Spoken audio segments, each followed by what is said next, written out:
that? Just went for a little fun little ride there.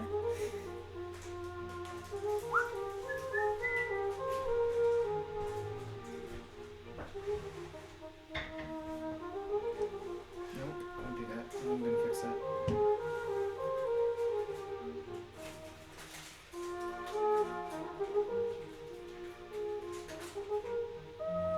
What's that? Just movement?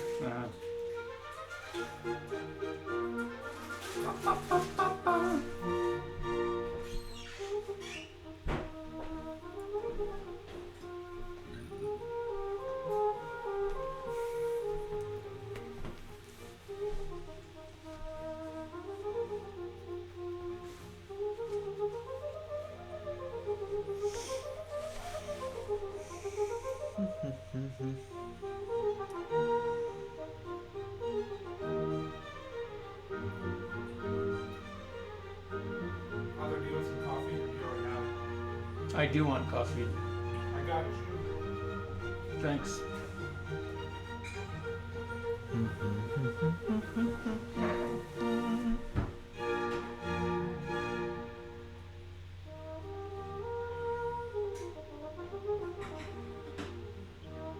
I haven't watched this week's episode of Some Good News yet. Mm. Bum, bum, bum, bum, bum.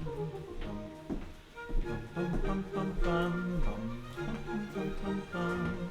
Whoa. Wow. You have to have this one. It's a big cup of coffee. The best part about this is that you get the jitters for 6 hours afterwards. Well, I poured in half a cup. I don't just... But I got, What's that? I got the shakes for some reason, so I'm eating a banana. Yes. Potassium, do you think that will? Sugar. Sugar. Okay. All of my long sleeve shirts are wet at the moment from the wash. I'm generally dry my clerics, Oh, okay, yeah, so they're hanging. that's wise. I never do either. 'Cause I think that lessens the life of these things. They It does. get to look quite grey. Sometimes I accidentally wash one. Clarks, that's what it's called. Clarks. I haven't had a banana in forever. Well, how was your banana experience? It was good. It was like, it was fully ripe and like, not yet. I take all my fruits and vegetables in capsule form now, so I eat less real fruit and vegetables. Are you serious? Yeah. What? Juice Plus, man. I've heard of Juice Plus. Do you think it actually works? Thanks, Shelly Mackey. Who's Shirley Mackey? Shout out to John Paul II parishioner Shelly for giving me Juice Plus. Okay, let us see. What would be a funny thing to talk about today? Is that your dad? Does it say Willard Ashmore? Yeah. It is. I think it's my dad. I would presume so. Hi, Father Ashmore's dad. Father Ashmore's father? It's Fatherception right there. That would be great. Sarah Jacobson. Brian's relative, maybe?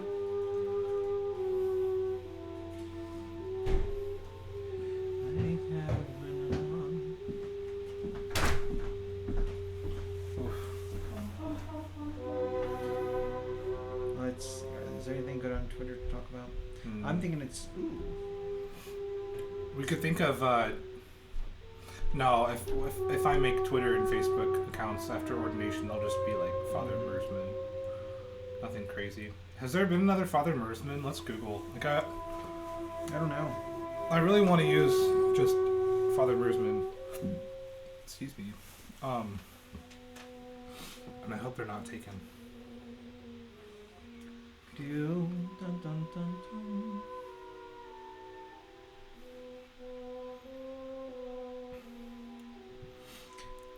Oh, so when I search F.R. Mersman, my seminarian page from KCK comes up first.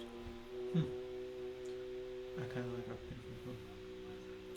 There's a Mersman artist that I'm related to, that their stuff Really? also comes up whenever you search Mersman. That's fascinating. And I've got a relative, a Mormon Mersman relative, and because I have a Mormon Mersman relative, there's some good family history research online. Mm-hmm. Thanks, Mormon relative. What are we drinking? We haven't talked about our drinking thing yet. I don't know. What do we got? This is just Pikes Peak Starbucks. That's all it is. That's all it is. Yeah. Just easy peasy. Mm-hmm. Throw it in the filter. Pour some water. Oh wow, look at that. I don't know what's going on there. Who's that? That's not me. That's John Paul II. Oh, he I found don't a like Pokemon. Isn't that weird? That's I weird. don't like it. I don't like it either. I don't know anything about it. I didn't make it. Well, Are you just, accusing me of you having... just viewed it and gave it attention. Well, I thought it was weird. Do It you is like this weird. better? Instead of puppy. Yes, that's Yes. much better.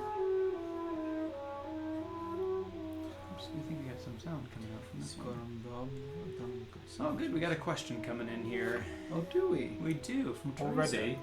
I know. I love it. Keep those questions coming. I just had a post-breakfast pre-lunch meal of Cheez-Its and a banana. That is, but don't worry, everyone. He takes his pill form vegetables. I do. I haven't exercised in more than a week though, and I normally exercise every day, That is troublesome. so that needs to. I haven't exercised for like a month. Yeah, it needs to happen. Oh, It's sorry. probably been 2 weeks. Well, I've been so busy with this. Every waking moment is going into the ceiling. I don't like. That's true, and I do sweat a lot when I do that. I just need to knock that out. But I don't really want to just walk around. I miss working out. Well, let's get your face on the screen here because you have not been. Hello. All right, hello, welcome everyone to the chat for Tuesday morning, May 19th. May 19th. Seems to ring a bell for some reason. May 19. It might have been when episode 1 came out. Really? I don't know. I don't know. A lot of Star Wars talk. These guys watched several Star Wars trailers while I made some lunch yesterday. This is and true. I made sure to pour Father Kent's coffee in Yes. a really awesome Star Wars mug this morning. So this thing is huge. I forget who gave this to me. The handle is also a lightsaber, which is really Oh cool. wow! I didn't even realize. Maybe I'll go to the Whose lightsaber is it? Can I see? if you can tell whose that is, that would be most impressive. That is Luke's second lightsaber. That's. And you thought I was nerdy, folks. He's got a little smirk, so I'm not sure if he's just making. I that. think it is. So I'll show off my fancy mug here, over here on the camera. Oh, camera. So someone gave this to me. I don't remember who gave it to me. I It's should not take notes. full of coffee, just so It's you not full of coffee. This thing is huge, but it's got the original trilogy movie posters on it. It's pretty nice. It's huge, but it's yeah. So that is that. Today's drink of choice is we are drinking the Starbucks Pike Place. So that is what we are drinking today. And then I didn't do it yesterday, so I gotta do it today. Otherwise, I will be in trouble here. Yeah. So Yes, you will be. hello to my Funny nieces. Hello there, Rachel and Rosalie and Laura. I hope that you have a great day. It looks like it might be kind of sunny out, so maybe you can get outside for a little bit. That would be exciting. So I hope you have a great day today. And hello also to the Dryling girls. If you are watching today, happy second to last day of school, I guess it is. So happy day to everybody. Let's go back to the main cam. Off the O camera. Well, we know Father Ashmore's dad is watching, and my parents have been watching faithfully. So, hey, Very mom good. and dad. Let's go. Nice. Let's go on to the Ashman oh, no, cam. Oh no. I've always wanted to thank my mom and dad on TV. I've lost the Ashman cam. Oh, Oh, no! good. Oh no! Good.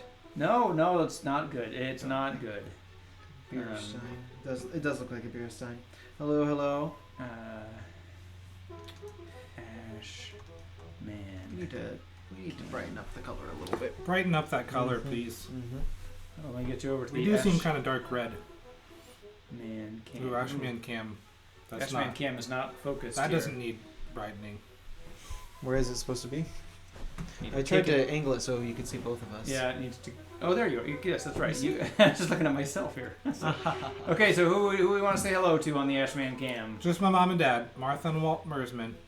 Hello. I don't want to say hello to anyone.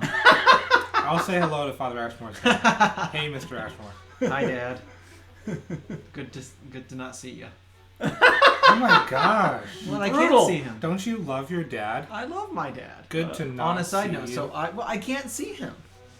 I get where I'm picking up what you're putting down. He's making it seem like something harsh. It's not. So if anybody saw what I was doing on Facebook yesterday, they will have seen that I sent a house listing to my father.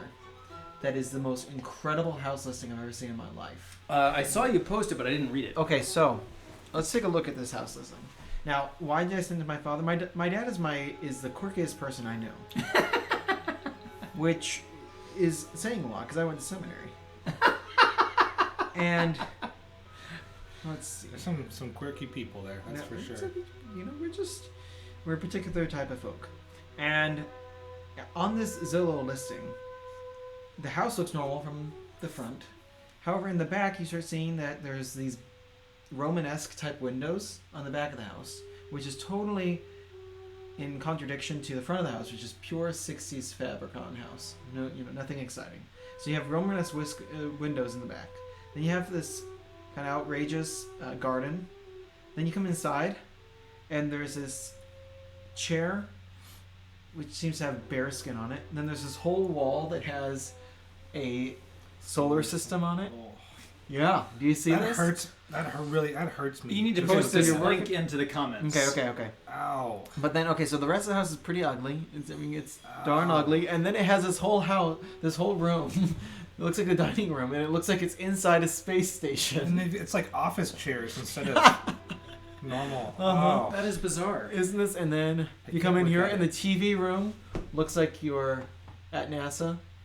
Someone It's had a fondness for You could be Star Wars. Or, No. I mean, not Star Wars, but Star I feel like Wars. I would go- Star This is a humanoid creature made out of a gas mask, I would actually go crazy if I was there for longer than. and then a very 30 normal minutes. kitchen. Do you see how normal the kitchen is? Okay, Isn't post that link so other people can... I forgot about the desert island room. The desert island room is incredible too. That's... Yes. Then there's a forest room. I'm honestly surprised at how much this disturbs me. I didn't know I could be this disturbed by a Zillow post. You are very disturbed. Yes, you are very disturbed. So we're gonna post this so everyone else can see the glory of this house because it's incredible, ladies and gentlemen. Anti-glory. No, it's great. So, Dad, I think you should buy this house. Where is this house located? It's in Pennsylvania, so close to my dad. Huh. I mean, ish. It's like a half an hour away from where we used to live, maybe 45 minutes. All right. I'm not very familiar with this area, so it could be even longer. Can you but- easily put that on the tube? Maybe. The tube. Yeah. The On book on the YouTube. tube. Yeah. So Teresa has a question. I have not yet had mass today. I have Tuesday evening mass, but a question about the reading. Mm-hmm. Let me see here. Back up here. And not one of you asks why. So the question that Teresa is asking is the part where Jesus says, and not one of you asked me, where are you going? I'm having trouble understanding why he asked the apostles this question. Here we go. I can get to the link. So when you look at that link and you look at it in the context of the passage, it looks like Jesus is just using rhetoric. So it's important to when you're reading the Gospels, try to understand the voice from which, especially our Lord, is speaking. Sure. Sometimes he is telling a story in a parable. Sometimes he is giving a particular lesson. Sometimes it's just dialogue. And other times he's giving a long speech, and so there's rhetoric here involved. And if you look at the passage where this is John 16. This is as part of his final discourse. John 14 to 17 is his final discourse, and it moves into what we call the high priestly prayer. We're not yet at the high priestly prayer because that's John 17, but Jesus essentially is giving a nice long speech, and he's giving the apostles essentially a teaching on what is the priesthood, what has he come here for, what is his mission, what he's going to be doing. And so you hear this, and he goes, "Now I'm going to the one who sent me. And not one of you asks me, where are you going? But because I told you this, grief has filled your hearts." But I tell you the truth. It is better for you that I go. So if you read it less as him doing a scientific presentation of what he means, and more as a rhetoric he's using at that point, like a speaker might bring forth a rhetorical question, Sure. and then answer that rhetorical question, I would say Right. that's what's happening Yeah, here. yeah. He's saying, now I'm going to the one who sent me, and not one of you is asking me, where are you going? But because I told you this, grief has filled your heart. So he's going, not one of you has asked me this. Why have not one of you asked me this? Because you have grief in your hearts, and it has not yet come to the question. Right. So he's anticipating the question that is to come, but Yep, he's makes pointing sense. out the grief that's coming there. Especially John 14 through 16, 14 through 17. It's really important to read that within the context of a speech and the different rhetorical devices he may have been using at that point. Yeah. Because there's some points of it which are kind of strange, that kind of seem a little disconnected. But if you, it would only seem strange if you're not there, I would say. There's one point where he says, "Rise, let us go," and then he continues on with the speech. And some people say, "Oh, that's probably because they combined two speeches here." I don't necessarily think that's necessary. Mhm. I think that could have been just a rhetorical device he was Sure. using at that point, Yeah, makes sense. saying, "Let us go together to death." And some people read that and say, "Oh, well, that must have been the end of the speech." Yeah. Not necessarily. It could have just been a rhetorical exclamation he had in the moment. Yep. Mhm. I mean, we might do that sometimes in a homily or something too. Is we got to get up and go, and people don't actually get up during the middle of mass and go, right? So Yeah. Exactly. that could have been something they was doing. Mhm. So Oh man. because we in our modern society have lost the art of rhetoric, sometimes we read the gospel passages and we forget to look at the rhetorical devices that our Lord is using throughout that. It used to be standard that anybody who went to college, anybody who even went to high school, would study rhetoric. And rhetoric is the art of speaking, the art of speech essentially. As defined by Aristotle, it is the art of persuasion. And with that, there are different tools that the speaker would use, the rhetorician would use. And Rhetorician. Rhetorician, yes. Hmm. Mm-hmm. One who uses rhetoric. Exactly. And we forget about those often because we're used to a very low rhetoric in our society. Yeah. I was always a good example of this. I know when you speak about rhetoricians these days, you're going to speak about politics for the most part. Sure. Politicians, because they're the ones who do the most speeches. A good example of what modern rhetoric looks like is to look at Barack Obama's speeches. His rhetoric is fine. Mm-hmm. It's not high rhetoric, though. It's not like listening to Winston Churchill. Who was, we will go to the beaches, we will go to the sun, we will go to here, we will go to there. He uses very high rhetoric. And it's beautiful. I love that type of rhetoric. But our modern sensibilities don't. Is there any attuned to that. modern speaker who has high rhetoric? Like alive right now? I don't know. I really don't know. Can you think of somebody who really uses rhetoric well today in the higher sense? Because I'm not saying that Barack Obama or these other politicians are not doing rhetoric well. I'm just saying that they know that lower rhetoric is more effective for people today, for whatever reason. It was also interesting that when we speaking of like great speakers or whatever, when they did the retranslation of the Roman Missal back in 2000, whatever that was, 11 or 12, they were talking that it's written in more of would that be a rhetoric style or it's the old Missal, for good or for ill, this is where we are. The sacramentary was meant to be more of kind of casual speech that could be the old one, understandable. yeah. Right, the 1962 or whatever. 1973 translation. The 1973 translation that was meant to be understood by everyone, and I think that was the kind of the translating principle. Mm-hmm. The translating principle really changed over the next 3 decades.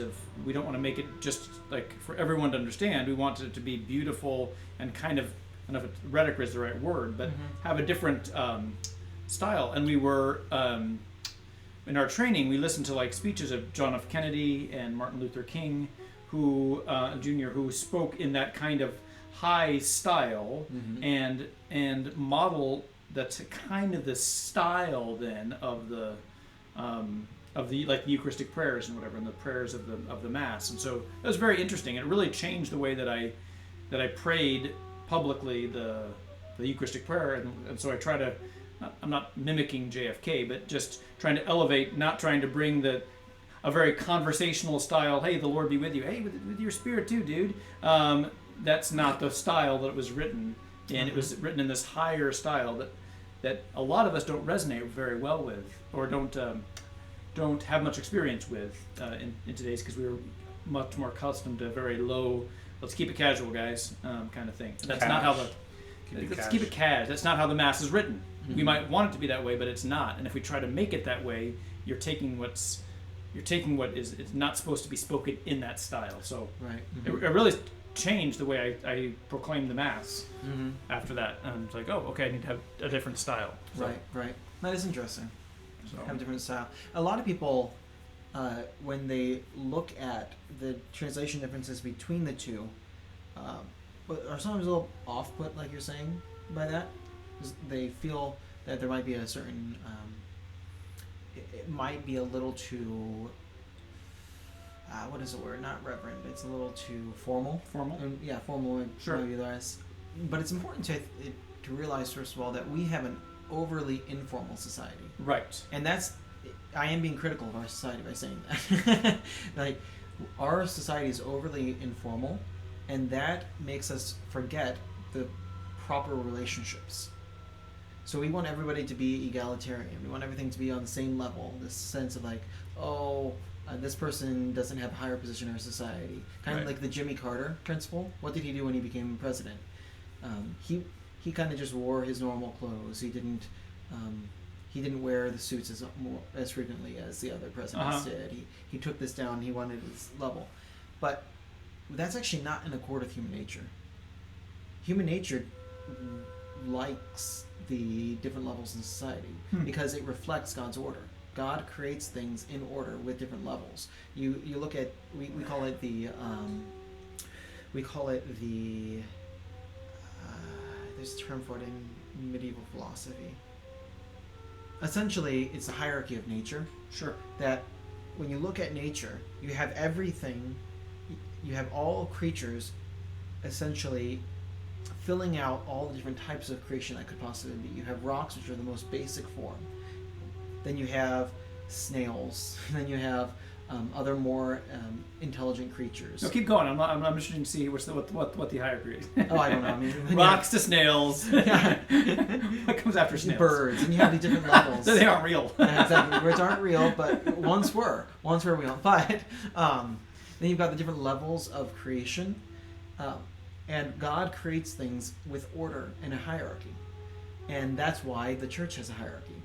That's why societies have hierarchy, because God creates societies and the universe with a certain order. And so egalitarianism, when it's taken to an extreme, again, now having proper relationships is important, but egalitarianism, when it's taken to an extreme, is actually denial of God's order. God brings order out of chaos. Right. And God brings order out of human society, or God brings society out of fallen human nature, you might want to say. And when people come to us and say, "Oh, that seems a little formal," it's because they're used to it. They're used to a really inhuman way of living. I would say, because humanity, every society has order, and only those societies that have fallen in a certain way lose their order.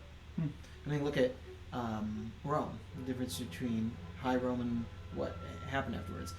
In the 3rd, 4th, 5th century, with the fall of Rome, what happened? When Rome fell, order collapsed with it. And so out of that disorder came the feudal society. There's always going to be a desire for order that comes forth from man. So that's a very... and order is feudal in a feudal society. Perhaps. We're equivocating there, are we not? So... I'm just being a little bit silly with my play on words.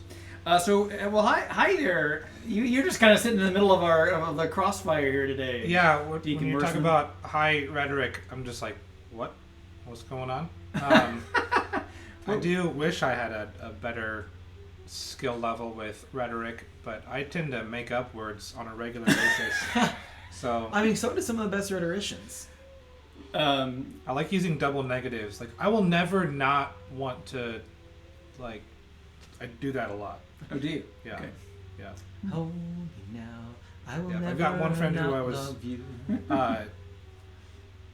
Yeah, he was worried that I was like too busy or something to have a conversation. I was like, I'm not gonna not want to talk to you. So it was like emphasizing I'm not going Like- to not. that's not a thing. It's not a thing that I don't want to have a conversation. Yeah. Very good.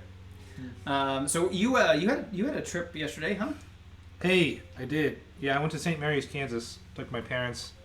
Do you want to hear about it? Because it was pretty awesome. I do. Yes, I have a whole. I was hoping I'd talk about it on this thing too, because Here is your platform. here's my platform. Because it brings in a lot of stuff. But St. Mary's, Kansas, the Knights of Columbus there have been sponsoring me as a seminarian. Pardon, for 8 years. And not to be confused, I mean there is the community there at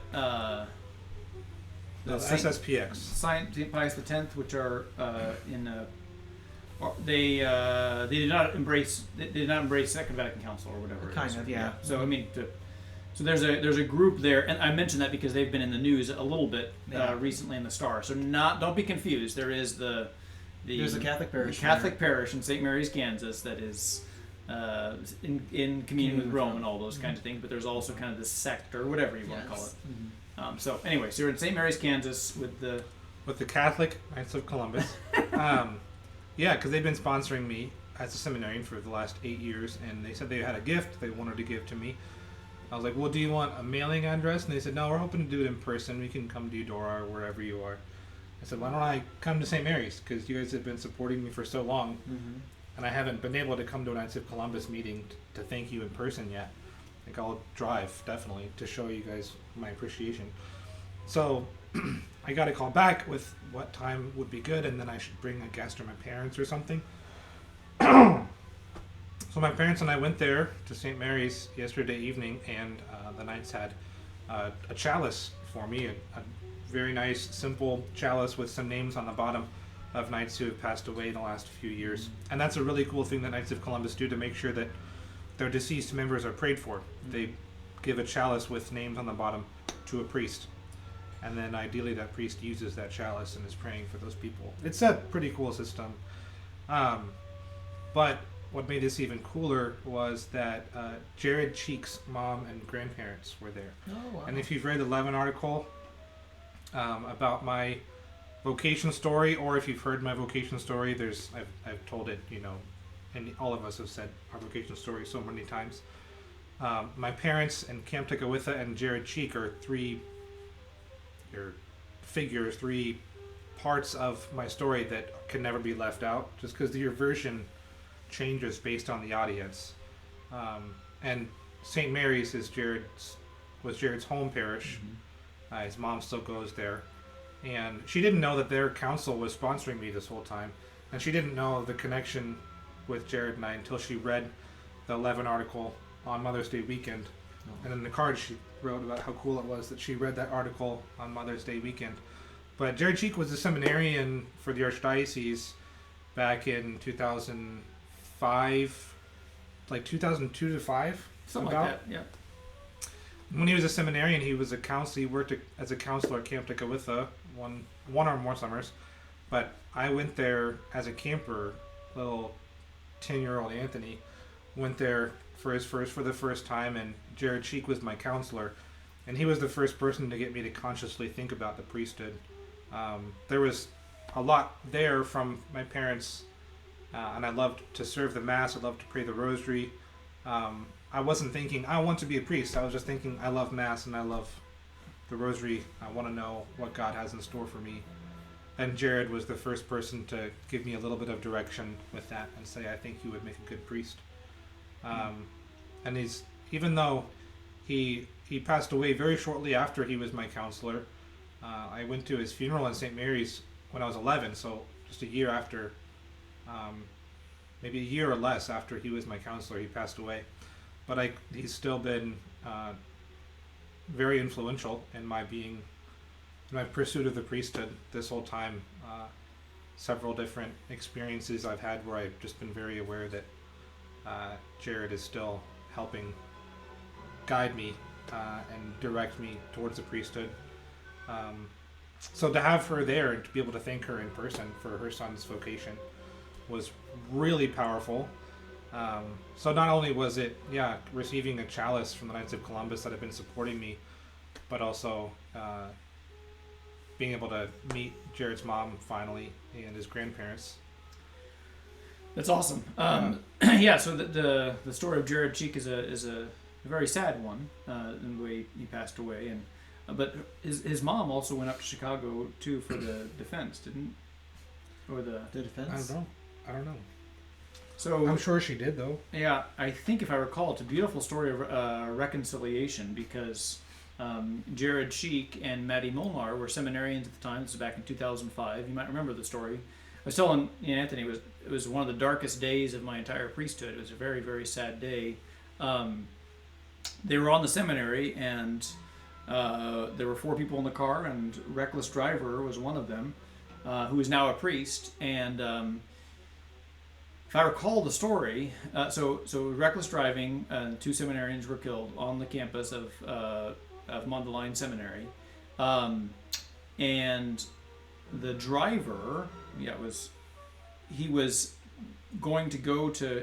being prosecuted or whatever for reckless driving. He was going to go do time, whatever. He was a seminarian at the time too, if I recall, Jared and Maddie's moms went up to Chicago and defended him and saying, "We forgive him. Please don't prosecute him. We want him to do great work for our Lord." And it was just a beautiful story of forgiveness, and they had every right to say, "Yeah, we want you to pay for this crime," and they said, "No, we don't want that. We want you to go and be an effective speaker." And I'm Facebook friends with him as well too. The driver, he's a priest, and he's I think he's doing great things, and he, for a long time, I don't know if he still is, he was giving talks nationwide really about the importance of responsible driving and all those things, and forgiveness and all those things. So it's a very sad story that has some really powerful things coming out of that. So The redemption there. Redemption, yeah.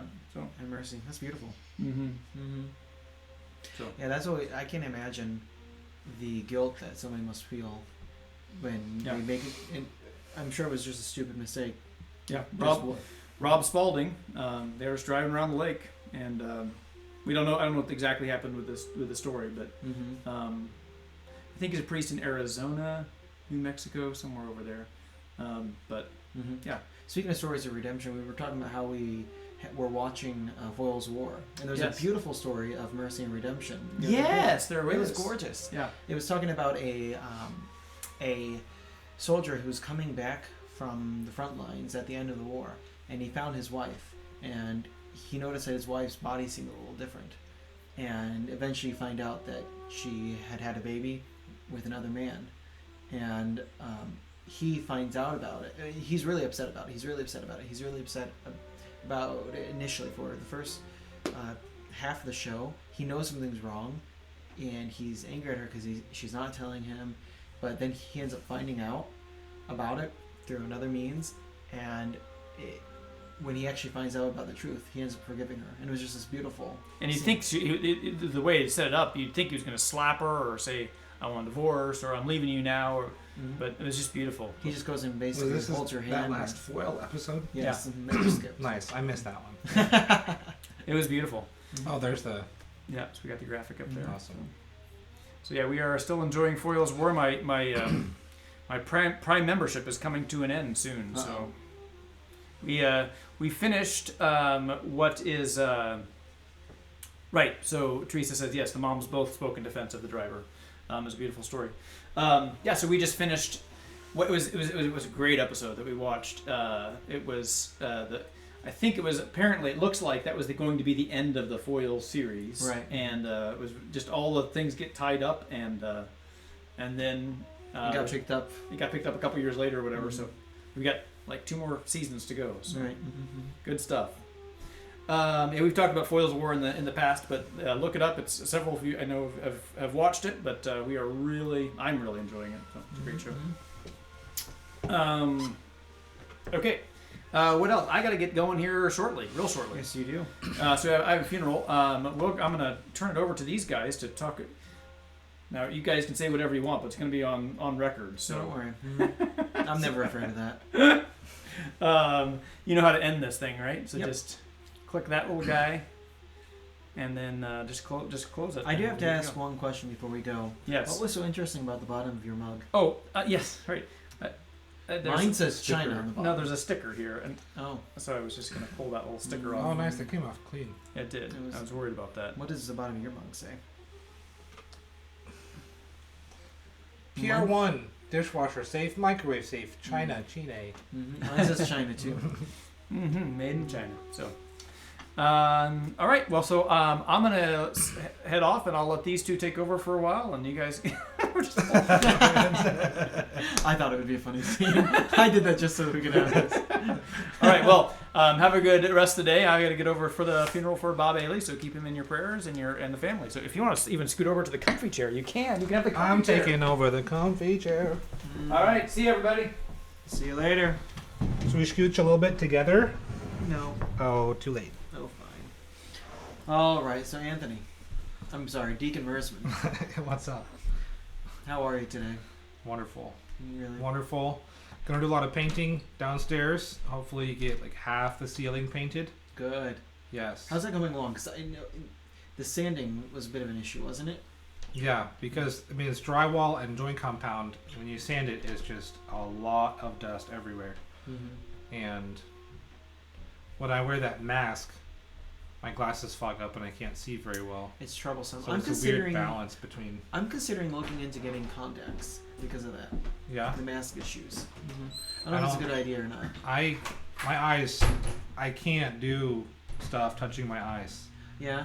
I don't think I can ever get contacts. I tried contacts once, but that was like when I was 14 and they couldn't get the prescriptions just right. And I think I was really bad because I was like a 14-year-old, so I was not very good at using contacts at that point. Yes. But everywhere I go and I have to wear a mask, I'm working with half my vision now. It's very disappointing. Everywhere you go, what? Everywhere I go where I'm wearing a mask, I'm working with half my vision now. Yes, gotcha. Because of the fog. Yes, because of the fog. The fog. Yes, yes, yes. There's some ceiling painting, and I'm starting to think of tiny things here and there I'd like to do before ordination. Mm-hmm. Maybe get some more white collars, Yeah. dry clean. I'm actually classic. working on a dangerously low supply of white collars. Yeah. I think I might have one right now. Ooh, that's dangerous. Well, yeah. This is the only one I have. Yeah. I mean, I have one in my collarette just like that. But, You always have to have a couple when you're a priest because one could get dirty or break. Or break. Because this one's plastic, so if it breaks in half or something like that, Mhm. it's not good. Yep. Hashtag priest life. Priest life. Gotta have a lot of collars. Mm-hmm. So Jen is wondering, what is your favorite movie? Favorite movie? Okay, so here's something you'll find out. Good Will Deacon Hunting. Mersman and I have. Oh, okay, that's a good movie. Deacon Mersman and I have very differing opinions on movies generally. There was a really funny story where he and I, well, we've lived together in many different spots. Well, Kenrick for 3 or 4 years, and we were in Omaha for a summer together. Mm-hmm. So we've watched movies together, we've spent time together, but there was one time in Omaha where I really wanted to watch a specific movie, X-Men First Class. Yeah. And Father Ashmore had not seen it. And he wanted to watch one of these really old black and white films. Mm-hmm. He likes to use the word film instead of movie. And so I'm just repeating his vocabulary. But he's really into those types of movies, and he wanted to watch one of those. And I think we had watched one the last time. So I was saying, no, we should watch X-Men First Class. It's really good. You should see it. Mm-hmm. And we finally watched it. And You're missing a crucial point of the story. What's the part? You kept implying without I saying. did not You imply. kept implying without saying that you had never seen the movie before. I did not imply that. Yes, I wouldn't you did. have been able to tell you it was very good if I hadn't seen it. So All I'm saying is we that put I on the went into movie. the movie thinking that he had never seen this movie I before. convinced him we should watch the movie. We've got some Pizza Hut thin crust pizza. Mhm. And so we watched the movie, and I think I might have been I might have like repeated or said one of the lines with the character or something, and Father Ashmore said, "Have you seen this before?" And I go, "Yeah, I've seen it like 9 or 10 times before." And he was really upset. Not angry upset, but just surprised and disappointed. And I was, yeah, that's the story. Mm-hmm. It was ridiculous. I'm sitting here, and I'm trying to come up with good films for us to watch in order to Films. expand our capacity to feel as true human persons. And so he puts on this movie, and it's okay. And then I find out he's seen it like 9 times. I remember it was hilarious, but also Yeah. It's one. I've watched X-Men regularly. Mhm. Good Will Hunting, though, is my top. Okay. Is up there. Yes. Yep. Good Will Hunting, no Mhm. doubt. Sandlot, Sandlot's a good one. El Dorado, John Wayne's. Oh, you do like John Wayne. I forgot about Clintock. that. Yeah. We grew up watching a lot of John Wayne. El Dorado is like my family's movie. My dad collected all of John Wayne's movies. He's got 60 or so movies. I don't know Wow. how one person can be in that many movies, Mhm. but El Dorado is a classic. Love the Sandlot movie. Yeah, Sandlot's a great movie. What are you laughing at? Oh, Jen Jenkins says, yeah, X-Men. Yikes. How you like? You're allowed your opinion. No doubt about it. Mhm. Yes. But your opinion in this case is also the true opinion. It is right. Yes, Jen. How you like them apples? Mhm. Do you like fruit? What? Do you like fruit? Yeah. Well, I got a number. How do you like them apples? Good Will good. Hunting. Mhm. I think I've seen it. I don't remember how long. It's been a long time since I've seen it. You should remember if you've seen it, though. I mean, yeah, but it was a long time ago. Or maybe I've only seen major scenes from it. Maybe we can watch it at some point. We should. Also, The Godfather. Keith Chadwick, Deacon Keith Chadwick, George Rhodes, and I were all supposed to watch The Godfather together at Savior. Oh, really? And we never made it happen. I mean, because we had some time before when we were not socially distant, but then we had to be socially distant for those last 2 weeks, and it wasn't possible. It's a brilliant film. Also, a bit of a harsh film. You know, there's the yeah, I've whole- never seen it. Oh, okay. It's a bit violent. George and I have It's never seen violent. it, and that's why we were going to watch it. But it is a brilliant film. Yeah, I gotta go at the beginning. You come here on the day of my daughter's wedding in order to make a deal with me. It's the acting of Marlon Brando is incredible. Yeah. You come here. Am I supposed to just accept it? Yeah. I don't think that's a. Tell me if that's a terrible Marlon Brando. It might be. But. Oh, Jen. Man, Jen's very active. I'm She glad that is. you're very engaging with this. Mhm. She thinks you should also watch Good Will Hunting. I should rewatch it. I think I've seen it. I will rewatch it, and he will watch it / rewatch it. Yeah. That's one of those movies that there's some of those movies that you like. I basically know the film, but I don't remember having seen it. Yes, Mhm. I getcha. Oh, on totally innocent movies, mostly totally innocent movies. You know what one of my favorites is? School of Rock. Okay. I love that film. I think it's hilarious. It is very hilarious. And it's mostly innocent, isn't it? I think so. Is there anything bad about I it? don't think there's anything raunchy, really. Yeah. But it's also been a while for me, so I don't know. Right. I mean, there's a couple scenes that deals with alcohol on a Yeah. couple occasions and whatnot, but What's the guy's name? His roommate, who he pretends to be. I don't remember. Schneebly.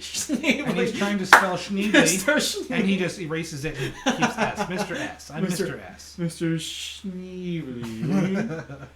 That's good. Oh my goodness. That's very good. Okay, well, we're just talking about movies, so we should probably sign off. But We can do that. it's good to see you all. We will be in again tomorrow. Father Kent has a mass this evening. I will not be joining you for mass. I said mass this morning. I'm going to go and we have Jesu Caritas, which are groups of So, priests. Jelly, tell I them will hello. I will. So I'll be gone this evening for mass, and then tomorrow I will be back for the 8:30 mass. I don't know who's saying that. I might be saying that this week. It's not me. I'm saying the 8:30 mass tomorrow. We will have the 10 o'clock mass, and we will get out of here. So, thank you all so much for joining us. We will see you next week. Oh, I'm so sorry. No, we will see you this evening / tomorrow. So, bye now. What do I press? come over here. Well, and now you see where that green thing is. You want to